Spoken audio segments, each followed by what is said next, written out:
Since the start of the current console generation, no developer has done as much in the shoot-'em-up genre as Tentana's Limited has. Since 2014, the studio has released titles such as Crimson Land, Neon Chrome and Time Recoil that appeal directly to fans of the genre. Their latest effort, Jydge, will be familiar to those who have prior experience with the studio. However, after spending so much time experimenting with these trappings, it's beginning to seem like the studio may need to branch out in a different direction. Taking place in the same universe as Neon Chrome, Jydge is a glimpse into the potential dark future of law enforcement.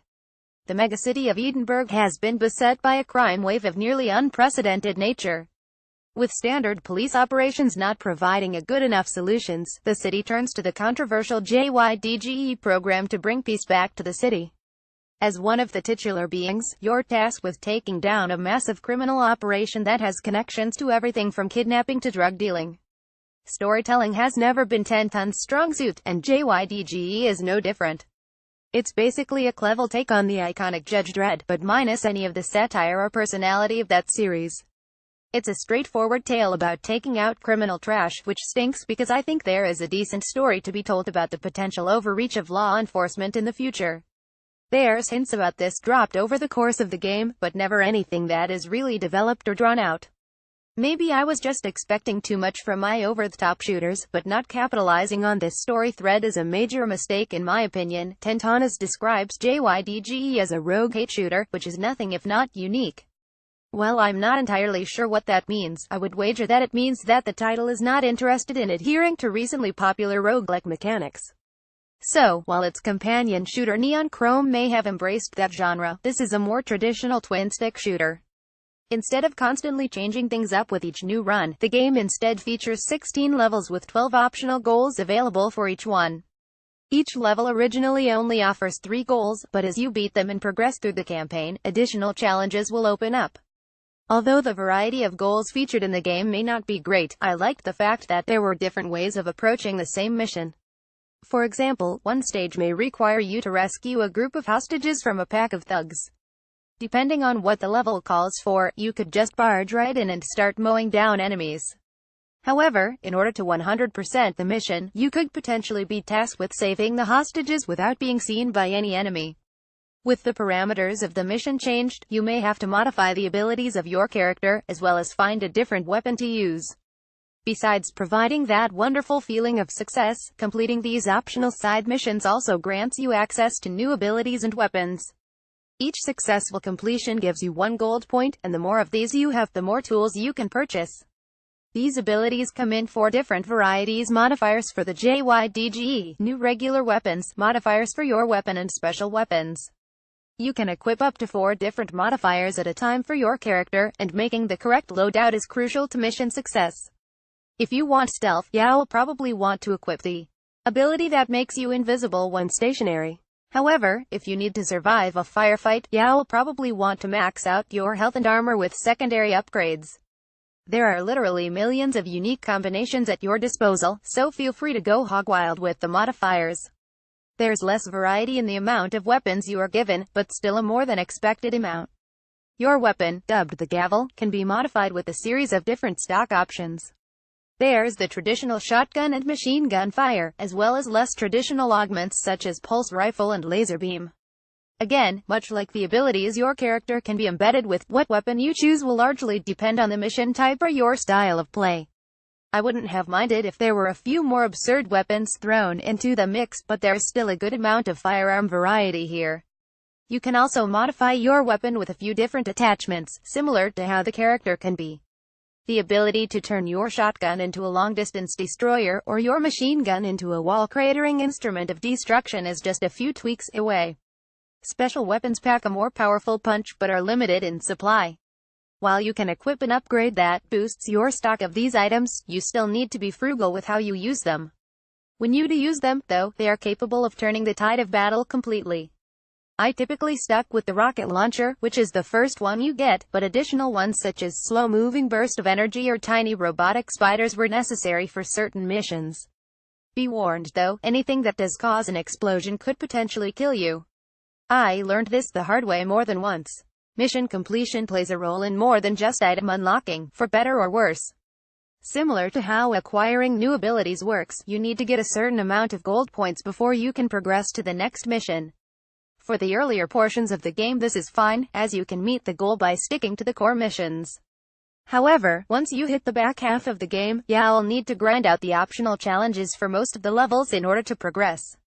I get that Tentonas wants you to get out of your comfort zone a little bit, but I hate the idea of locking sections of the game behind these walls. It doesn't help that some of the mission types in Jydge just aren't enjoyable to deal with. As a Judge Dredd-like law enforcement agent, I wanted nothing more than to just be allowed to walk into a building and dish out justice in over-the-top fashion. And the game does let you do that, for the most part. What I don't like, though, is dealing with clumsy stealth sections, which really don't work from a top-down perspective, or frustrating survival missions. Again, if the game would just let you continue to progress through the campaign without making you do some of these, I wouldn't really mind their inclusion. That's not the case, though, and it makes for a maddening experience.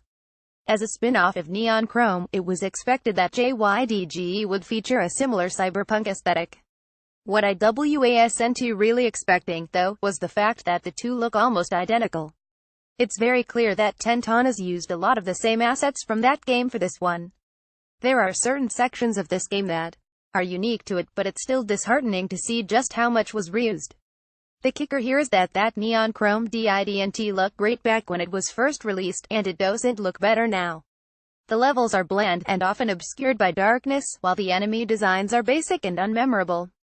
Maybe I've just been spoiled by the likes of Hotline Miami and NEX Machina, but the soundtrack in Jydge is borderline unbearable. It's some of the worst, knockoff techno music that I can remember hearing in a game. It's bad enough on its own, but it also doesn't really fit the mood of the game. Honestly, it's so grating and repetitive that I would have preferred it if there was no backing tracks at all. The sound of footsteps, gunfire and screams is more preferable than whatever F-grade electronica they got for this game. Jydge is a perfectly competent top-down shooter that plays it safer than you would expect. It doesn't try to bring anything new to the table, and I'm kind of alright with that. All I wanted from the game was to be able to dish out justice in the most brutal and efficient fashion, and I got that. The title is far from perfect, as the mission structure got a little annoying and aesthetically it's kind of a mess, but I still had fun with Tenton's latest effort. Not every game needs to rock the boat or reinvent the genre. Sometimes all you need is some old-school, shoot-'em-up fun, and this more than delivers in that regard. Presentation 50 Jydge carries over a good amount of assets from Tentona's Limited's prior work, which cheapens the feel of the whole product. Combined with a grating soundtrack, and this is a look to forget. Gameplay 74. While it doesn't introduce anything new, Jydge is a solid, creative top-down shooter. The staggering amount of tools at your disposal let you approach the action as you see fit. Single player 65. The mission structure forces you to deal with certain missions you might otherwise have avoided. The lack of a properly developed story is also disappointing due to the fact that there could have been something better here. Multiplayer 70. Couch Coop is a welcome addition, and if one Jydge was already deadly enough, two of them are nigh impossible to take down. It would have been nice to see online play integrated, however. Performance 80. Maybe it's because the game isn't easy on the eyes, but Jydge runs at a constant smooth clip, even with all of the action unfolding on screen. Overall 69. Jydge is a competently made shooter that can be a ton of fun to play. However, due to poor presentation and limiting mission structure, it doesn't quite reach the upper echelon of the genre. Page 2 News of the Week. Konami partners with Arsenal FC, the latest Premier League club to join the roster of official partners for PES, posted 2 days ago. Current map coming to Call of Duty World War II Season Pass owners get map at launch 6 days ago. Street Fighter V Arcade Edition revealed new retail version and big update coming to the fighting game 7 days ago. First data pack for PES 2018 released. New player faces and kits include with free update 7 days ago. Guardians of the Galaxy Episode 4 out next week. Penultimate chapter will be released October 10th. 7 days ago. Coming soon. One Day 1. The Evil Within 2 PC, PlayStation 4, Xbox One 5 days 2. Alex PlayStation 4 PC, Xbox One 5 days 3. Gran Turismo Sport PlayStation 4 5 days 4. South Park The Fractured But Whole PC, PlayStation 4, Xbox One 5 days 5. WWE 2K18 PlayStation 4, Xbox One recent galleries Jydge 9 images added yesterday FIFA 18 8 images added yesterday Cuphead 10 images added 4 days ago Road Redemption 10 images added 5 days ago